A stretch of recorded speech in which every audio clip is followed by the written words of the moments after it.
Hello student, good morning. आज हम class 8 का गणित पढ़ेंगे। प्रश्नावली 2A। प्रश्नावली 2 में यह है वर्ग और वर्गमूल। हम पहला प्रश्न पढ़ेंगे। कह रहा है कि निम्नलिखित में से कौन सी संख्या पूर्ण वर्ग है। प्रश्न कह रहा है कि निम्नलिखित में से कौन सी संख्या पूर्ण वर्ग है। इसमें प्रश्न नंबर 1 का क है 625, ख है 918। इसमें और भी संख्याएं हैं जिसे आप ज्ञात करेंगे कि वे पूर्ण वर्ग है या नहीं है। यहाँ पर दो संख्याओं को मैं बताता हूँ कि हम कैसे जांच करेंगे कि ये संख्याएं पूर्ण वर्ग हैं कि नहीं हैं। चलिए इसके लिए क्या करते हैं, सबसे पहले हम गुणनखंड करते हैं। तो पहले वाले प्रश्न को अगर हम सॉल्व करें तो यहाँ पर इसको हम गुणनखंड करते हैं और गुणनखंड करने के बाद पेयर लगाते हैं। तो चलिए सबसे पहले हम गुणनखंड कर लेते हैं। यहाँ पे 5 एकन्ने 5, 5 दूनी 10 और 5 पच्चे 25। फिर 5 दूनी 10 और 5 पच्चे 25, 5 पच्चे 25 और 5 एकन्ने 5। उसके बाद फिर यहाँ पे हम क्या करेंगे, 625 बराबर ये इनके गुणनखंड में जितनी बार ये 5 आए हैं सबको यहाँ पर हम लिख लेंगे। आप देख सकते हैं कि 1 2 3 4 5, सॉरी 1 2 3 4 बार यहाँ पर 5 आया है। इसका यहाँ पर जोड़ा लगाएंगे। यदि जोड़ा लगाते समय कोई गुणनखंड शेष बच जाता है तो 625 पूर्ण वर्ग नहीं होगा। लेकिन यहाँ पर आप देख रहे हैं सभी 5 के जोड़े यहाँ पे बन चुके हैं, कोई भी 5 यहाँ पर शेष नहीं बच रहा है। इसलिए 625 क्या है, एक पूर्ण वर्ग है, क्योंकि 625 के जो गुणनखंड है उनके सभी के जोड़े यहाँ पे बन गए हैं। उसी प्रकार यहाँ पर हम 918 को भी चेक कर सकते हैं कि यह पूर्ण वर्ग है या नहीं। तो यहाँ पर फिर इसका हम गुणनखंड करेंगे। 2 चौक को 8, 1 बचेगा इसको दे देंगे, हो जाएगा 11, 2 पच्चे 10 और 1 बचेगा इसको दे देंगे, हो जाएगा 18। तो 2 9 18। अब आप देख सकते हैं अंत में ये विषम संख्या है, इसलिए 2 से नहीं कर सकता है, 3 से चेक कर सकते हैं। 3 एकन्ने 3, 1 बचेगा इसको देंगे, 15 हो जाएगा। 3 पच्चे 15 और यहाँ पे कुछ नहीं बच रहा है, इसलिए 9 को हम अकेले काटेंगे तो हो जाएगा 3 त्रिकी 9। फिर इसे 3 से काट सकते हैं, 3 पच्चे 15, 3 एकन्ने 3, फिर 3 से काट सकते हैं, 3 एकन्ने 3, 2 बचेगा इसको दे देंगे, 21 हो जाएगा। 3 सत्ते 21 और 17 एक अभाज्य संख्या है, इसलिए ये अपने आप से कटेगा। फिर हम क्या करेंगे, 918 के जो गुणनखंड हैं उन्हें हम लिख लेंगे। यहाँ पे देखिए 2 एक बार है, 3 3 बार है और 17 एक बार है। इसका हम जोड़ा लगाएंगे तो आप देख सकते हैं 2 अकेले है, 2 का जोड़ा नहीं बनेगा। 3 का यहाँ पे एक जोड़ा बन रहा है, फिर भी 1 3 यहाँ पे शेष बच जाता है और 17 भी यहाँ पे शेष बच जाता है। इस प्रकार यहाँ पे इसके 3 गुणनखंड हैं जिसका जोड़ा नहीं बन पाया है। इसमें किसी भी गुणनखंड का यदि जोड़ा नहीं बन पाता है तो 918 एक पूर्ण वर्ग नहीं होगा। तो इसलिए यहाँ पे लिख सकते हैं 625 एक पूर्ण वर्ग है। और आप इसी लिख सकते हैं 918 एक पूर्ण वर्ग नहीं है। इस प्रकार से हम जांच कर सकते हैं कि कोई संख्या पूर्ण वर्ग है कि नहीं है।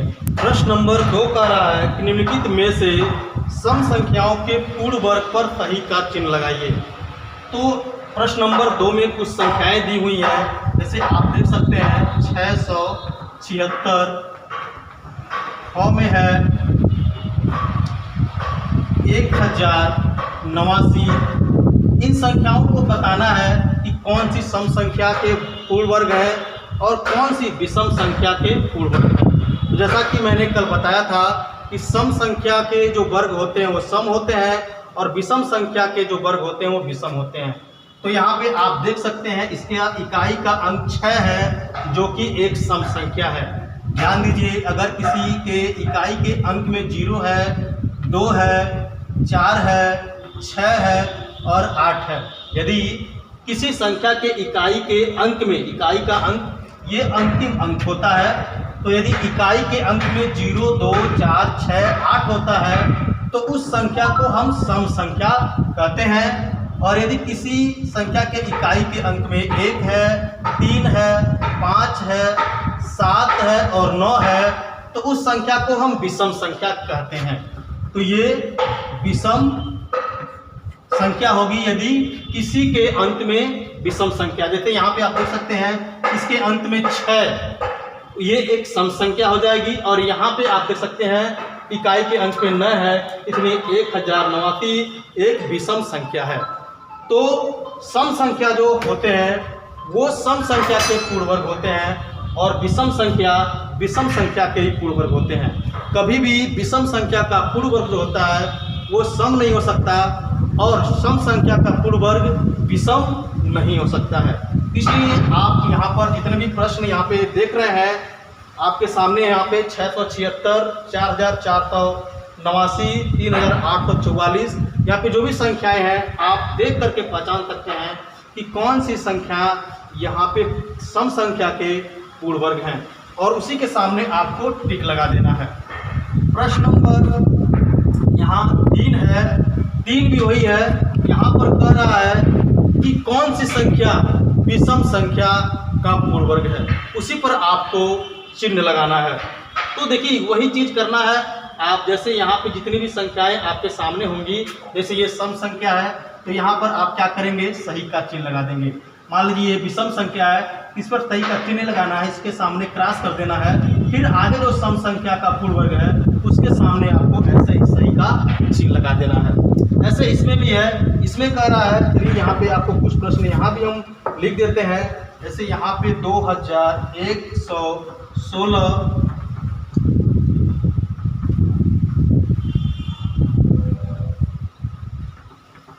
1296 और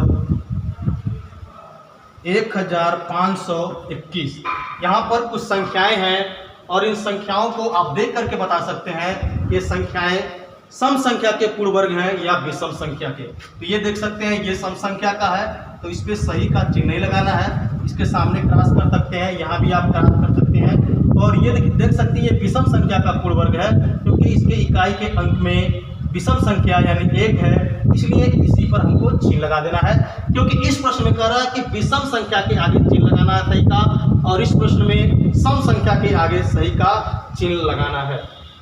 प्रश्न नंबर 4 है, आप स्क्रीन पर देख सकते हैं। प्रश्न नंबर 4 में कह रहा है कि निम्नलिखित परिमेय संख्याओं के वर्ग ज्ञात कीजिए। निम्नलिखित परिमेय संख्याओं के वर्ग ज्ञात कीजिए।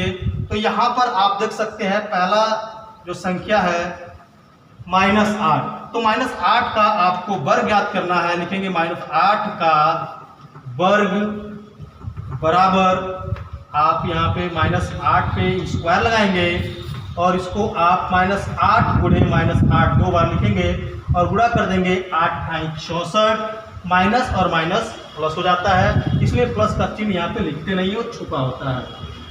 चलिए एक प्रश्न और देख लेते हैं। यहाँ पर ख है 13/15, 13/15, तो इसका भी वर्ग ही ज्ञात करना है। 13/15 का वर्ग वही कार्य करेंगे, 13/15 लिखेंगे, जिसका भी वर्ग याद करना होगा उसे यहाँ पे लिखेंगे और उसका स्क्वायर यहाँ पे लगा करके और उसका हम 2 बार गुणा कर देंगे, हो जाएगा 13 × 13 169 और 15 × 15 225। तो 169/225 13/15 का क्या हो गया, वर्ग हो गया। अब यहाँ पे जितनी भी संख्याएं आप स्क्रीन पर देख रहे हैं सबका पूर्ण वर्ग आप ऐसे ज्ञात कर सकते हैं।